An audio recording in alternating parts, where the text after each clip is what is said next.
sideeda kooxood ee ka qayb qaadanaya xil ciyaareedkan koobka Champions League waa kuwa 11 ciyaartoy ee ugu qaalisan ama shaxda ugu qaalisan wareegga sideedamaadka ama sideeda kooxood ee hadda ka qayb qaadanaya koobka Champions League.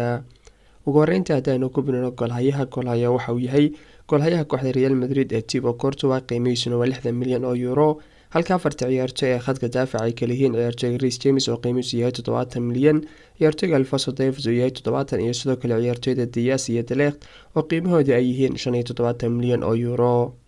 saddexda ciyaartoy ee khadka dhexe ayaa waxay kala yihiin Tchouaméni, Valverde iyo sidoo kale Jamal Musiala. ciyaartoyga Tchouaméni qiimihiisu waa 90 milyan oo euro, halka ciyaartoyga Valverde uu yahay 100 milyan, ciyaartoyga Jamal Musiala isagana uu yahay 110 milyan oo euro.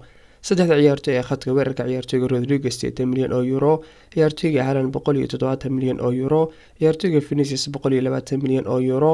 marka la isku geeyo dhammaan waxa weeyaan 1 bilyan iyo 20 milyan oo euro.